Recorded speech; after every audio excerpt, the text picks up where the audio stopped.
Hi, everybody. Welcome to Plant-Powered Business Strategies to Grow Your Positive Impact. My name is Johanna, and I'm here with my co-host, Brieanah. Hi, everyone.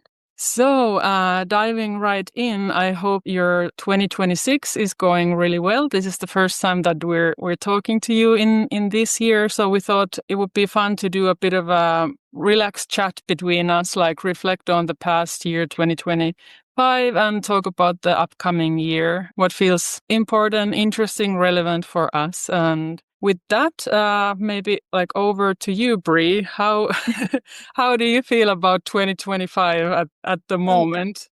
It was a little bit of a mixed bag, and I think a lot of people identify with that, at least in those that are close to me or the rhetoric that I see online. There's a lot of very happy that 2025 is ending celebrations going on. For me, though, I think it was a mixed bag. Like, I do see a lot of growth and a lot of good that came out of 2025 mixed with all the other stuff, right? So as I was mentioning before we jumped on the recording, Johanna, as we end the 2025 year, I just kept repeating to myself, right? Shed and release. And, I was seeing all over social media how much it's the year of the snake, 2025, and snakes shed their skin. And so the idea is that we're releasing a bunch right before a really powerful new year, which is going to be the year of the fire horse, where a lot of energy comes into it and tension and breakthroughs. And there's a lot of potential going into the year of the fire horse. So I'm just trying to stay in that mindset, not expect too much, because every time you expect too much out of a year, there's a little letdown, right? But just making sure that I'm preparing myself and setting myself up for a year to receive, hopefully, and to build. Hopefully, releasing what doesn't serve me and focusing on the future opportunities. What about you? It was a mixed bag as well, for sure. I'll be honest, and I'll say that it was one of the toughest years that I've had, maybe the toughest in my business, like work-wise. I mean, we're this podcast, and us as humans, we're not just about work, but like when I think about it, like work-wise, it was tough, especially the summer season. Somehow, like things felt so sticky and slow. And I remember for the first time really thinking, and like towards the autumn, I'm not exactly quitting, but kind of entertaining the idea, or that maybe I need to find a part-time, like a regular job on the side. I was so unmotivated, and I mean, there was just also a lot of heavy stuff going on in my personal life, and just like, yeah, this stickiness. But like, I'm really happy to say, like, I can talk about that a little bit more later, but I feel like the year ended on a much lighter and happier note, which I'm so relieved and grateful about. And I feel like it didn't just happen. I actually like put some intention and effort into like to get myself out of that mood and vibe and whatever headspace. So I'm happy about that. But yeah, it was tough. I'm glad that 2025 is behind us, and yeah, I'm really looking forward to a lot of good stuff in the new year. That being said, I'm a realist and skeptical that because it feels like the past few years just have been like so difficult, like in one way or another. I'm not totally like sure that it's gonna continue going to a like better direction, but at the same time, like a lot of it is in my hands too, and I feel like I'm starting 2026 in a good mood or good vibe. So yeah. That's life, right? Like, Yeah. we carry in the energy, and then life happens a little bit. But I love what I heard in your answer is that it hasn't kept you down, right? Yeah. You're very much going with the waves, Yeah. and that's life, and that's really Yeah. beautiful. Yeah. So I'm glad that you're bringing in great energy to this new year. I'm curious, where do you feel like, what was like some like important growth moments for you in 2025 or? Probably, let's see, I'll do personal and professional. Personal, it was the first year after losing my heart horse era. So I started the year very deep in grief, still, because she died right at the end of the previous year. And I took a lot of the year for me to sort through that personally, and I still am sorting through that. In October, I got the tattoo to remember her and as a memorial to her. And I mark it as a turning point. And that was right around the year mark after losing her. So I think for me personally, I've noticed a lot of how I've learned to live with grief and walk through grief be different this time around, and the tools that I have and the journey and the way that it is. For anyone that's gone through grief more than once, you can probably identify with the knowing and the understanding and how you care for yourself in the subsequent times. So it's just been really interesting to watch it be a little different this time and watch the strength that I have and the tools that I have and how my mind and body are moving through it all. And then with that, it was sorting through, what do horses mean to me in my life? Do I want to do this again? Who am I? Like, all the big questions came out, And obviously I ended up adopting and having horses again. And I'm so glad that I did, because since I've noticed how much it is a piece of me, and how that how that year of absence really was absence of a huge part of myself. And so having that confirmation and that knowing of who you are has been really powerful this year too. Professionally, I think, it mirrors that in some ways. While I was deep in grief, I wasn't really seeking clients. I was just doing the bare minimum to get by and focused on my day job. And then towards the end of 2025, I got some new clients. I started coaching again, started like awakening in my business again in a new way. And the podcast has always been that constant for me, right? Yeah. And then the clients have fluctuated on either side of that. But it's felt really good to start seeing what my business wants to be moving into this new year, this new phase, this new chapter, because I feel different and releasing, again, shedding what client work doesn't feel aligned for me anymore, what feels like labor instead of excitement, what I want to call in more of in 2026, all those things have shifted for me in my business. And that's been exciting, because when you first start your business, Johanna, I know you can identify with this. You take on anyone, you do any work, right? And even when times get tough, you're like, oh, I can do that, And when you restart, you're like, oh, I'll just take this and it's fine. I'll do this, it's fine. And then as you get more settled in who you are as a business owner and a service provider, you start to really sit in that strength, right? And seek out who you want to help and how you want to help them. And then you actually are helping them do those things, and it feels really good and aligned. And so starting to see that pop up again in my business towards the end of 2025 was really fulfilling. I'm hoping to call in more coaching in 2026. I really enjoyed bringing in that at the end of 2025. So I'm following that, and we'll see where that leads. But what about you? I think work-wise, the first thing that comes to my mind, it's more like a reminder that I got towards the end of the year, like after this like difficult, sticky times, that I'm like like it's such a basic thing, but like sometimes I forget that I'm like an active creator of my own business and life. That okay, like I think you do sometimes need to just like I don't know, let yourself like feel the blues or whatever, like difficult emotions, stickiness, but you can actively get yourself out of that too, like after a while. And like whether it means like reaching out to people, like starting to like conversations, but I started doing both, like, because I'm not outreach, like client outreach. It's definitely something that's doesn't come very easily to me, but I started to actually act on these ideas that I've had like swirling around my mind about actually one like workshop idea. And like one past client, I just had this, like I got an email in her like newsletter, and I was just like, I need to like do something about this. Like I was reminded of this idea that I had like about working with her, and I acted on both, and I got a good positive feedback.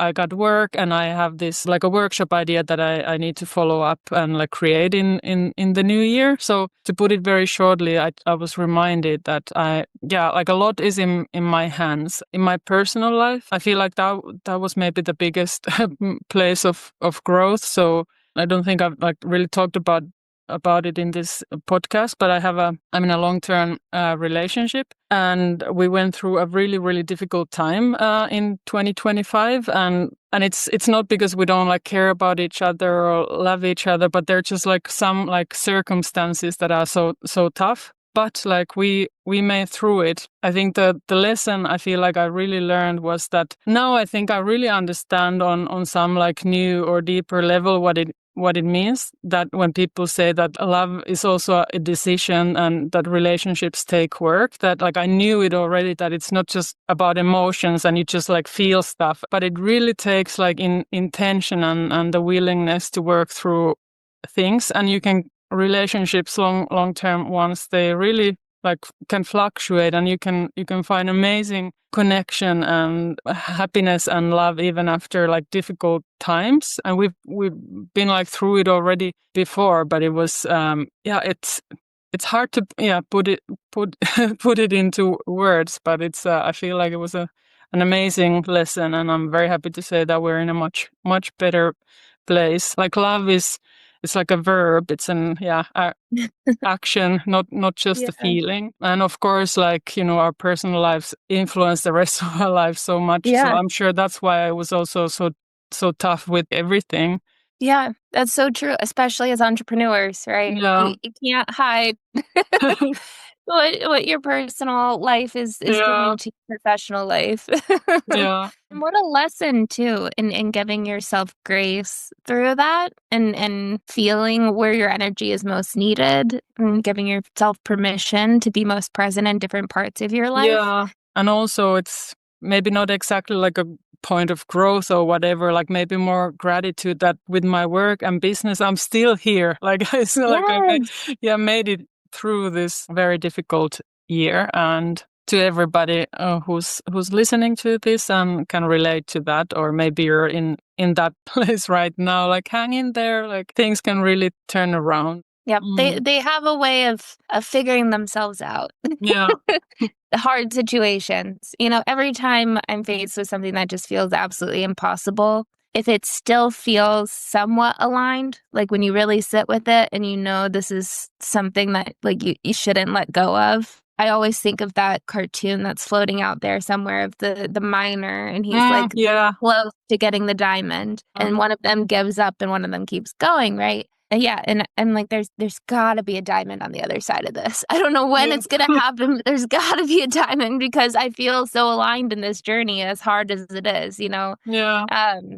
So that's what I hear in your story too, that there's Yeah. so much love there, right? And same with me with the journey of, do I want to keep having horses? Is this something that I can continue to do? Is this a part of me, right? Like those are very big questions for me, and like if I'm still asking, the answer is probably yes. And as hard Yeah. as it is, I just need to sit with it and wait for the diamond to show up. I agree. If anyone is feeling stuck or in a really hard time and they cannot see the light at the end and they're wondering if they should just throw in the towel, I'm not saying that a break isn't sometimes the answer. I took a whole year off from horses. Some people in relationships sometimes take a break and come back to each other stronger. Like there's no right answer. But if you still feel aligned in the path that you're walking, but it's just really hard right now, please keep walking it. Yeah. Please, it will work out. It will.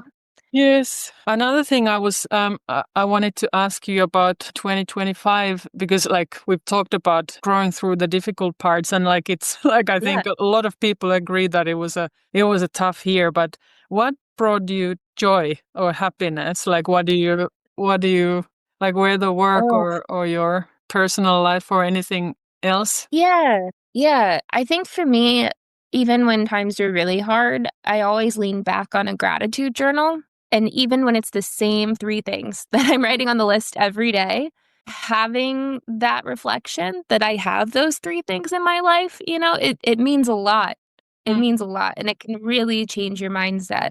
I went through a big period of growth, and like what does relationship mean to me in my personal life, and what do I want for myself in that. And it was really confusing time for me to try and sort through all of that.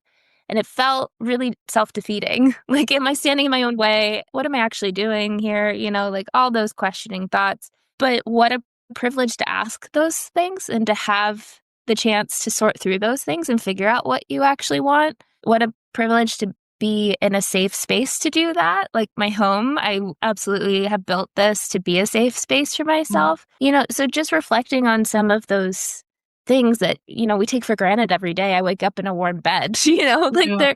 there are very little things to be grateful for that can really bring joy and change your mindset. The sun Yeah. shining on your face. Like, honestly, the more you think about it, that's why I really like gratitude lists, is because Yeah. there's everyday joy that we overlook when big issues and questions and decisions are happening outside of ourselves, outside of the immediate moment. And making that gratitude list for me is a way to bring myself back present and Yeah. find that everyday joy. Yeah. Um, what about you? What brought Yeah. you joy? Well, I can relate. Like really being outside, nature, and oh my God, sun. Like I think the older Yeah. I get, the more I understand that why people like back in the day have worshipped the sun and Yeah. still do. Like I mean, the energy boost you get from the sunshine. I mean, there's Yeah. nothing quite like it.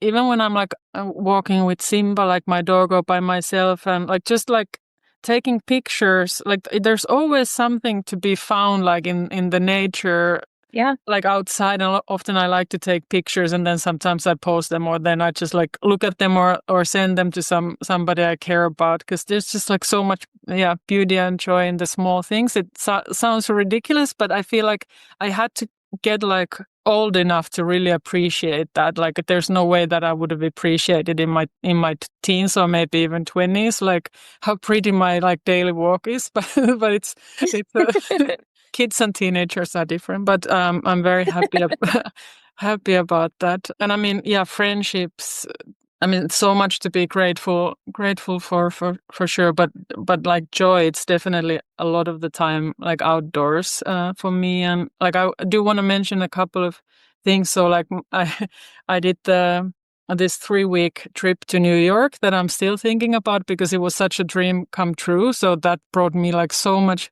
joy and amazement. And then in the autumn, in September, I had the chance to do a road trip to the north of Finland, which I love in the winter. But I knew already that I love it in the winter. But I got to spend a few days there, like doing day hikes in the fells, like they're like these Finnish mountains, because we don't really have mountains, but they're not as big. And it was so gorgeous. It was so incredibly beautiful, and I just loved that part of the world even more after that. And I just felt so happy and grateful. And just, it was also just a reminder that you don't always need to fly to another continent or to a different country. Like it's not exactly next door, but it's so it's possible to get there by car or train, like pretty quickly, and it felt like a different world. So yeah, I mean, I think 2025 actually, now that I think about it, it reminded me about how much I love to see new places and travel, and new experiences. They always bring me joy. Yeah. Awesome. I love that.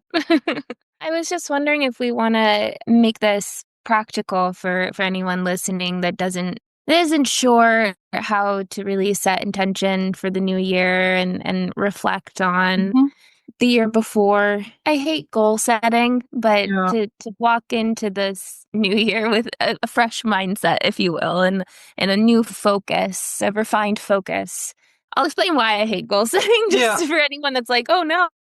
It just feels restrictive to me, almost artificial, right? Because it's done in like a container, like what you're Yeah. reflecting, you're setting new goals, like artificial goals that can move, and it doesn't even matter really, like, and so I usually try to be more fluid from the start than these corporate like smart goals that are specific and measurable and Yeah.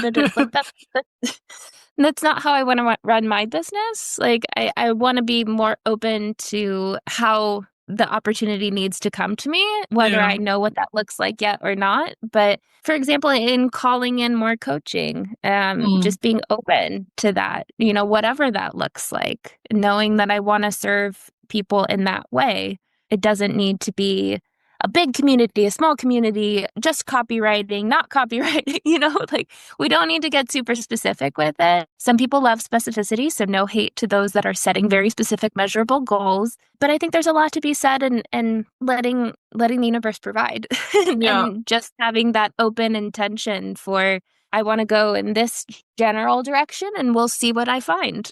Yeah. How does that land for you, Johanna? I love that. I love it so much that you say that. Like I'm not a fan of goal setting either, and I'll be honest. I always feel like a bad entrepreneur and not like a serious one, or like that I don't take myself somehow like seriously enough. Also because I've never had this that I look at the like quarter. Yeah, I have very mixed feelings about it because one part of me is like, what the hell? Like I'm creating my life and my business, and if something doesn't feel good, like, or align, whatever, I don't need to do it. But then, yeah, then there's this very critical part that, hey, but that's how people do business. So anyways, I'm not a fan of goal setting either. I like the feeling or the emotion, like how do I want to how do I want my work to make me feel like, or how do I want to feel about it. Absolutely. Yeah. Absolutely.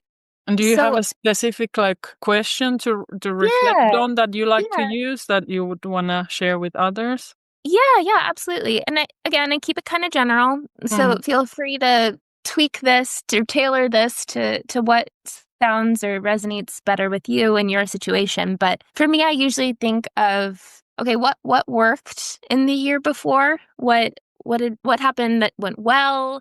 What am I proud of? Kind of like the conversation that we had here. What brought me joy? Because that really helps you pinpoint what you want to bring forward, right? Or what you want to continue to iterate on, or what you're excited about, what the direction you want to go in the new year might be.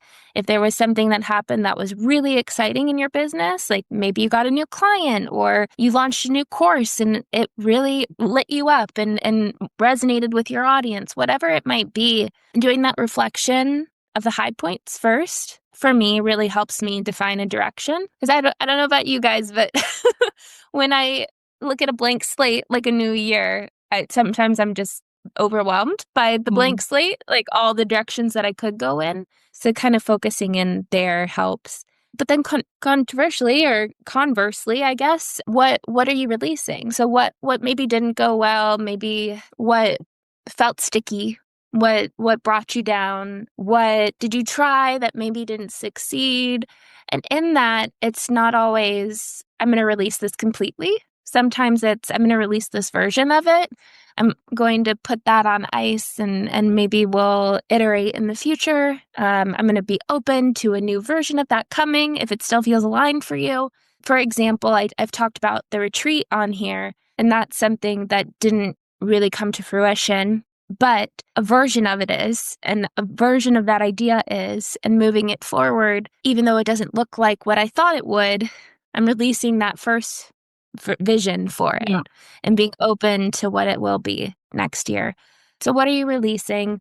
And then I think too, it's really important, especially as entrepreneurs, to have things that are core to you. So what are you protecting? What are your values? Where did you grow that you're like, this growth is really important to me and I feel so strong where I am now and I really want to protect this moving forward. It becomes that pillar of your personal life, of your business moving into the next year. So there are things that you're experimenting with, there are things that you're calling in, there are things that you're changing and releasing, but then there are those things that really resonate with who you are. And each year they'll get stronger and clearer as you move forward in your business as things shift and change as life does. But just reflecting on what am I bringing with me that feels good, that keeps me grounded, that I know I can rely on within myself and my business moving forward. How does that feel, Johanna? Amazing. I really, I want to write down all these questions and do like a proper reflection session myself as well. Like it's such good things. Like one thing that I would maybe add, like if our Yeah. listeners want more like reflection points, or like I'll give context first. I think it's so important to take care of our like peace of mind and well-being, and like I'm very anti hustle culture and like Yep. this super productivity. I mean, it's needed sometimes, but think about like take some time to think about like what can you do in your life that fosters like peace of mind and slowness, and like I mean could list many things, but yeah, like peace of mind, like peacefulness, flow, like community. If you feel like it, maybe you can really even think about it in your personal life, like your physical well-being, your friendships, your work. I think we're still gonna live through some tough times, and it's so important to take care of ourselves, like our body and mind. And another thing maybe is just, I think it's kind of repeating a little bit what you said, but is there something that's been like this idea that keeps coming back to you, or that you keep like pushing to the side, or write it down, like any idea that keeps coming to you, and maybe it's something you can take it and go a few steps forward, or many steps forward with it in 2026. I know for me that's also coaching, like that's why I also mention it here, because it feels very relevant. I feel like it's time. Like I know, like I want to go much more into that direction, but for whatever reason, I'm holding myself back, and it needs to stop. So I'm open to that as well. I don't have a very specific idea, just like you also said. Yeah, those are such good ones. I think what really stood out to me and what you just said was people far smarter than me have written books about this topic. Yeah. But I so agree with you about capturing those ideas when they come to you. I'm not going to remember the exact book or the exact author, but you'll probably remember this idea too. The ideas come to you, right? And if you don't act on them, they will go and find someone else to act on them. Like the idea will come into being, right? That's creativity. Yeah. It's going to find someone to bring it into fruition. If it's not the right time for you, that's okay. Honor that. But if an idea keeps coming back to you, it's probably meant for you, right? It's going to keep knocking and say, how about now? What about now? And so really capturing that and focusing on that and giving it time and space. Yeah. That's the energy we want in 2026. I love that, Johanna. Yeah.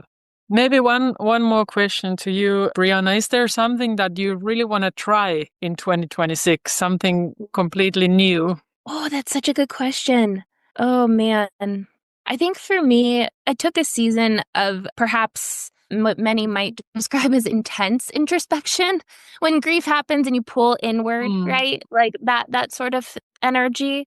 Moving into 2026, I want to hold that it's not self-preservation, but that, like you said, that peace of mind, right? I also took care of myself more than I ever have last year while I was going through that process, right? I went to the doctor more. I went to PT, like really took care of my body and mind during that time. And now, as I'm coming out of it and I'm feeling stronger and I'm feeling better, moving into 2026, I want to see how that can feel actionable and not like I'm becoming a hermit, but how I can live outward with that energy and balance it with the business that I want to build. So I think for me, it's going to be, and this is new, this is answering your question. It's not some like big travel thing or what have you, but for me, like truly honoring the balance between personal and professional life. Because we all say that we do it and we carve out personal time for ourselves. But looking back, I don't know that I ever have. Professional has always come first. Okay. In 2026, I really want to find a true balance. That's my goal. Wow. What about you? Well, thank you for sharing. That's so I can feel like the importance of it and like the relevancy of it. I feel a bit like makes me laugh because I had a very like specific this time specific like concrete thing in my mind. I really want to try pottery. I love that. That's great. I just want to make like a bowl or a mug for myself, and I never did that. So it's But I love that. Along the lines of what you were saying, like it's something really just for me, like for my like personal life. Yes, exactly. Having those places where you can really express yourself and it has nothing to do with business or anyone else, and it's just for you. Yes, absolutely. That's part of the balance. Finding what brings you joy. More joy in 2026. I can't wait to see your first bowl, Johanna. You have to show it on the podcast. I will. Okay. I put it out there, so it's gonna happen. We're gonna hold you accountable. No pressure. This is supposed to be fun, but we are gonna hold you accountable. Wow, this has been such a cool conversation. You have anything else that feels like very, very present at the moment before we wrap it up? Well, I know that we're going to continue our coffee chats in 2026. So I will remind people of that, to be on the lookout for connection and community. And that way, if you're going through any of the mindset questions that we've laid out here, you feel stuck, you want to share whatever it might be, please show up in that space. That's what it's for, to have those friends and that community of people that will just hear it and hold you accountable and be there to give you advice if you need it. We hope to see you at a coffee chat this year and watch the awesome transformation that's in store for you. Yeah, thanks for that reminder. They are really awesome. I always feel like so much like happier after. Yeah. Everybody who's listening, like, I want to wish you a really, really happy 2026, even though we're already into January a little bit as this comes out. But yeah, I hope it's going to bring you all the good things that you want. And thank you for listening. And if you have any like ideas for like reflections or questions, like please share with us and the rest of the community. Till next time. Bye.